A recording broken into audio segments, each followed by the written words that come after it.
Hey everyone, it's me Hamza and you are watching H T reacts. क्या हाल चाल है जी? Welcome back to our channel. तो पहली बार हो तो सब्सक्राइब कर लो, पहले से मौजूद हो तो बेल आइकन को प्रेस कर लो। और आज जिस टॉपिक पे हम बात करने वाले हैं वो बहुत इंफॉर्मेटिव है भाई। क्योंकि अगर आपने हिस्ट्री, पाकिस्तानियों से मैं ये बात कर रहा हूँ, अगर आपने हिस्ट्री पढ़ी है अपने पाकिस्तान की बुक की से, तो फिर वहाँ पे आपको नज़र आया होगा कि सब अच्छा था। आज हम देखने वाले हैं क्या मुग़ल अच्छे थे या बुरे थे। जानिए सिर्फ 10 मिनट में history of Mughals in 10 minutes. तो एक कंप्लीट पैकेज मिलने वाला है हमें कि पूरी हम हिस्टोरिकल डिटेल देख सकते हैं और जस्ट इन 10 मिनट्स। चैनल हमारे पास है जी ये the Mystica land. Mystical land है या मिस्टिका लैंड है, लेकिन जितना लिखा हुआ है उतना बता दिया मैंने आपको।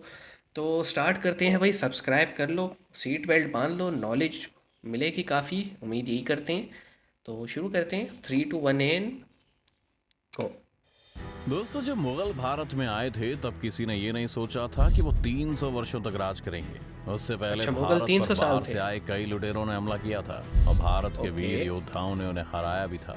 मुगलों ने वीर भारतीय योद्धाओं और उनके साम्राज्यों को हराया और उनकी सत्ता और पूरे भारत पर कब्जा किया। भारत में मुगल इतिहास 1526 ईस्वी से 1526। 1857 ईस्वी तक फैला है। कुछ लोग तो इस समय को भारत का गोल्डन एरा भी कहते हैं। अपने वैसे प्रशासन भी के लिए एक हिंदुस्तान फर्म सोने की फाउंडेशन के चिड़िया थी और साथ है। मुगल एक सॉलिड इकोनॉमी और फ्लोरिशिंग ट्रेड स्थापित करने में कैपेबल थे। पर क्या आपने कभी ये सोचा या जानने की कोशिश की है कि आखिर ये मुगल थे कौन और कहाँ से हाँ, आए थे? वैसे ये कितने आए साल कहाँ से किया थे? इन्होंने भारत के ऊपर राज और इनका अंत कैसे हुआ और कब हुआ? इन्हीं सब सवालों के जवाबों को पाने के लिए वीडियो के अंत तक हमारे साथ बने रहिएगा। तो एंड दोस्तों, तक वीडियो शुरू रहिएगा होने से पहले अगर आप इस इस वीडियो चैनल के पर साथ नए भी और हैं या हमारे आपने साथ अभी भी। तक इस चैनल को सब्सक्राइब नहीं किया है तो चैनल को सब्सक्राइब सब्सक्राइब करना और बेल आइकन दबाना ना भूलें। दबा दोस्तों, लो। चलिए सबसे पहले जान लेते हैं कि मुगल थे कौन। भारत में मुगल साम्राज्य की स्थापना ओके, बाबर ने की थी।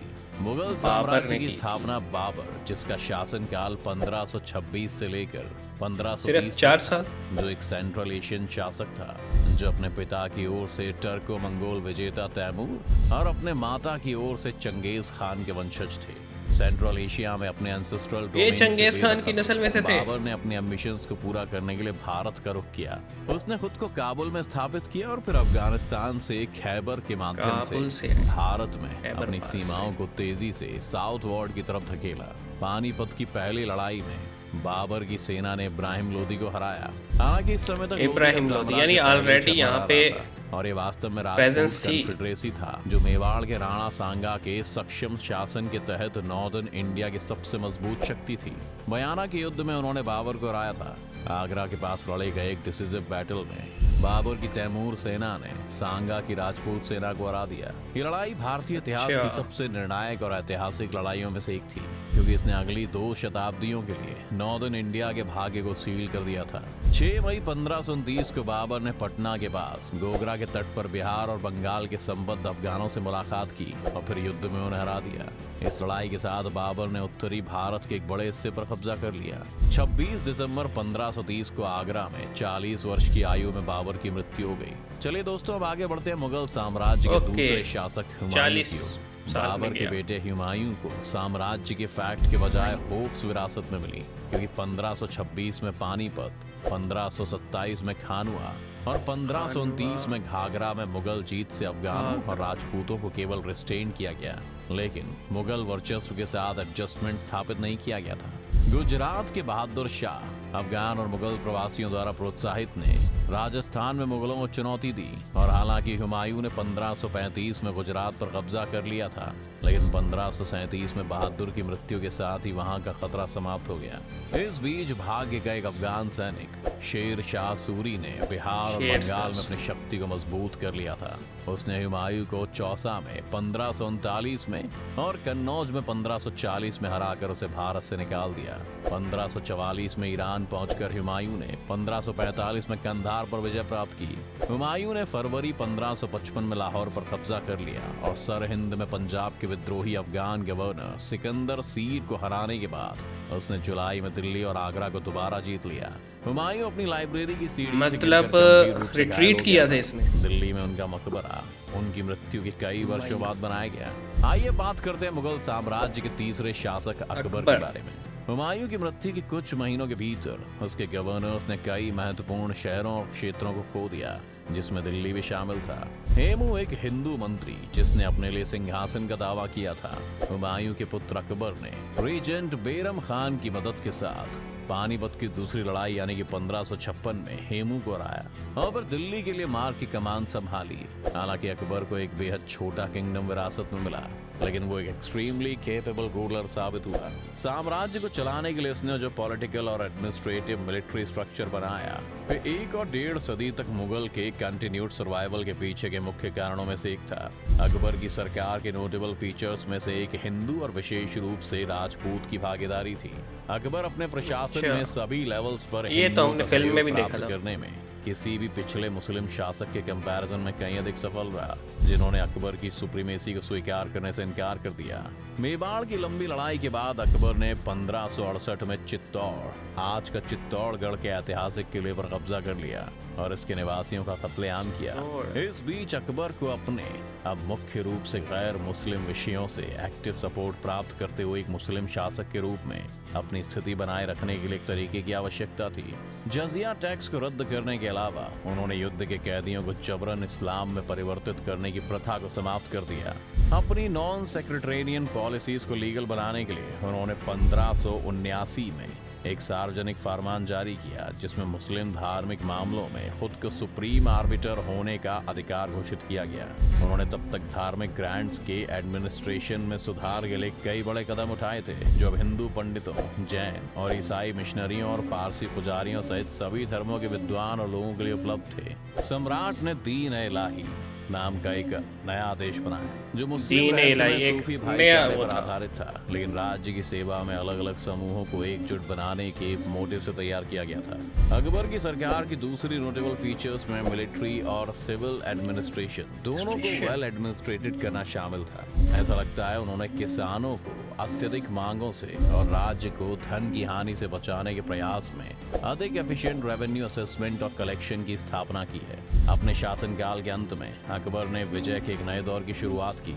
1586 में कश्मीर क्षेत्र, 1591 में सिंध, 1595 में कांधार पर कब्जा कर लिया गया था। मुगल सेना विंध्य रेंज में दक्षिण में दक्कन में चली गई। 1601 तक खानदेश, बरार और अहमदनगर के कुछ हिस्सों को अकबर के साम्राज्य में शामिल कर लिया गया था। आइए बात करते हैं मुगल साम्राज्य के अगले शासकों जहांगीर और नूरजहां के बारे में। ने मतलब काफी एक्सपेंशन किया था। जहांगीर ने अपने पिता की एडमिनिस्ट्रेटिव सिस्टम और हिंदू धर्म के प्रति उनकी टॉलरेंट पॉलिसी दोनों को जारी रखा।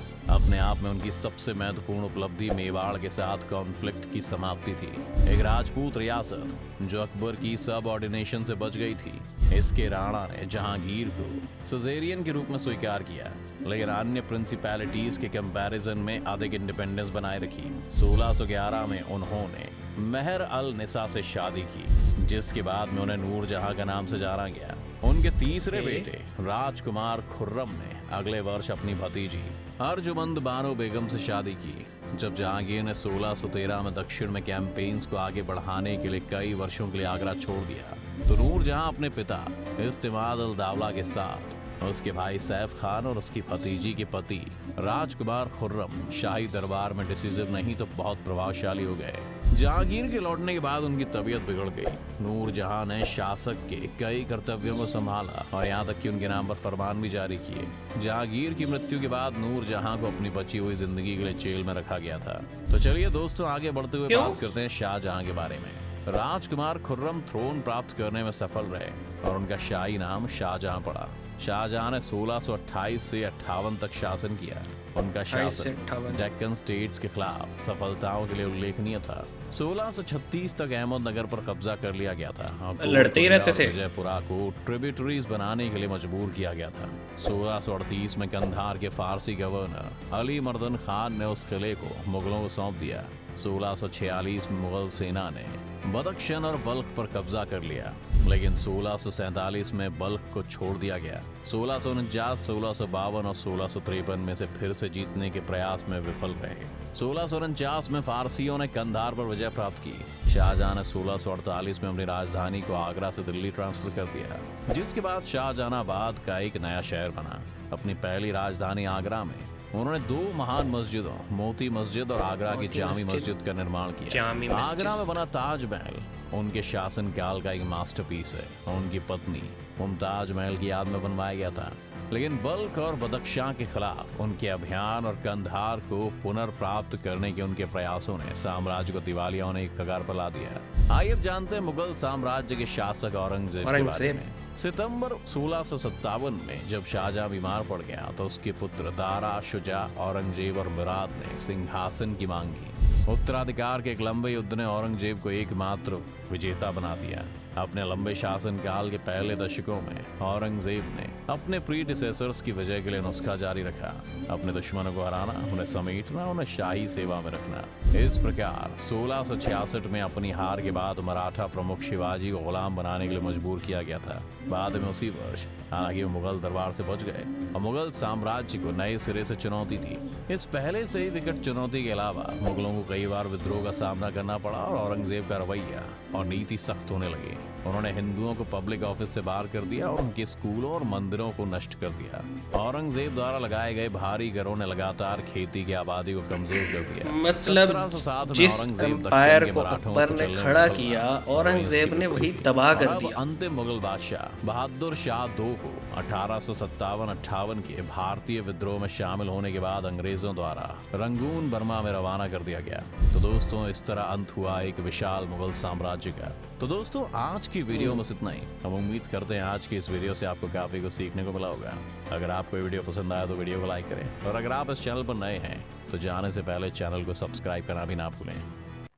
बिल्कुल सब्सक्राइब करना ना भूलिएगा। अच्छा, हम बात करते हैं भाई, टू बी ऑनेस्ट, यहाँ पे जो हिस्ट्री का पिक्चर दिखाया गया है, पोर्ट्रे किया गया है, हमारी बुक्स में पाकिस्तान में ऐसा बिल्कुल भी नहीं है। और मैं बड़ा खुश हूँ कि मैं हमेशा कोशिश करता हूँ, मेरे में इतना दिमाग तो है कि भाई सिर्फ अपनी किताब का ओपिनियन नहीं पढ़ना, किसी थर्ड पर्सन का ज़रूर पढ़ना है। तो इस तरह फिर हमें क्लियर हो जाता है ना कि इन्होंने क्या क्या गड़बड़ की हुई है किताबों में। अब आप देखें कि कंटिन्यूसली फाइटिंग है भाई। मतलब एक तो है ना कि चलो दूसरी प्रिंसली स्टेट्स को चैलेंज करना और उनको अपने रूल ऑफ लॉ के अंडर लेकर आना, वो आपस में भी हर टाइम भिड़े रहते थे और गद्दी के चक्कर में भाई भाई का गला काट रहा था। और फिर अपनी ही मतलब जो है ना, जैसे बादशाह मर गया तो उसकी बेगम, आने वाला बादशाह जो है उसकी बेगम को कैद कर रहा है कि कहीं ये मेरे ख़िलाफ़ जो है ना वो ना हो जाए। और फिर ये भी देखा कि अकबर ने जो एक टॉलरेंस लेकर आया, जो सूफ़ीज़म, क्योंकि आपको पता है कि इस्लाम में बहुत सारे सेक्ट हैं, ठीक है। और उन सेक्ट में जो सुन्नी मुसलमान हैं उसमें भी बहुत सारे सेक्ट्स हैं। और उसमें फिर है बरेलवी, या फिर हम कहें कि बरेलवी ही कहते हैं, क्योंकि इस वक्त मेजर जो सुन्नी सेक्ट जो सूफीज़म को फॉलो करता है वो बरेलवी सेक्ट ही है। तो बरेलवी सेक्ट हमेशा ये कहता है, यानी सुन्नी या सूफीज़म हमेशा ये कहता है कि भाई सबके साथ सेम रहने, सब एक ही क्रिएटर को मानते हैं अलग अलग रूप में। तो जस्ट बिकॉज कोई आपके क्रिएटर को नहीं मानता, आप उसको बगैर किसी इशू के आप उसे हाथ में नहीं लगा सकते, ठीक है। मतलब इशू इन अ सेंस के, मतलब कोई ऐसी कोई टेंशन क्रिएट हो जाए या फिर कुछ और हो जाए, कोई मसला मसाइल हो जाए, तो उस विदाउट शरई उज़र, यानी शरीयत के किसी मामले के बगैर आप किसी नॉन मुस्लिम को टच भी नहीं कर सकते। आपको उसकी इज़्ज़त और आबरू की हिफाजत करनी पड़ेगी। तो ये मोटो अकबर ने लेके चला। लेकिन औरंगज़ेब ने फिर पता नहीं क्या हुआ कि उसको उसको क्या हुआ यार, कि उसने मंदिर और गुरुद्वारे और क्रिश्चियंस के सारी पतंगें गिराना शुरू कर दी और एक कट्टर जहनीत को ले आया वो। ये बड़ा गलत था। और मेरे ख्याल में फॉल ऑफ मुग़ल वहीं से स्टार्ट हो गया, जिस दिन उसने अपने बाप दादाओं की जो एक रवायत थी कि फ़रोग़ देने टॉलरेंस को, जो कि अकबर से स्टार्ट हुई थी, जिस दिन उसने उसको निगलेक्ट किया, उस दिन मेरे ख्याल में फिर एक प्रॉपर डाउनफॉल स्टार्ट हो गया मुग़ल एम्पायर का। और फिर हमने देखा भी कि 1526 में शुरू होने वाला एम्पायर 1857 में मलिया मेट हो गया। मलिया मेट ना होता तो आज ये सब भी ना होता जिस तरह हम बैठे हैं, और एक बॉर्डर क्रिएट हो गया। मुझे तो समझ नहीं आती यार कि रेड क्लिफ से पहले एक यूनाइटेड इंडिया की मूवमेंट चल रही थी। ऐसा क्या हुआ कि एकदम से विद इन 5 to 10 ईयर्स, मुझे इतना याद पड़ता है 1935 तक भी सब लोग यूनाइटेड इंडिया की बात कर रहे थे और एक मूवमेंट थी। पता नहीं क्या हुआ कि एकदम से 10 साल के अंदर अंदर नई भाई नहीं अलग चाहिए। पावर पॉलिटिक्स की गेम थी सब। बहरहाल आई होप आपको वीडियो पसंद आया होगा। कोई अगर हमसे गलती कोताही हुई हो तो हमें ज़रूर करेक्ट कीजिएगा, कमेंट सेक्शन हाजिर है। मिलते हैं जी नेक्स्ट वीडियो में, और सब्सक्राइब करना ना भूलिएगा।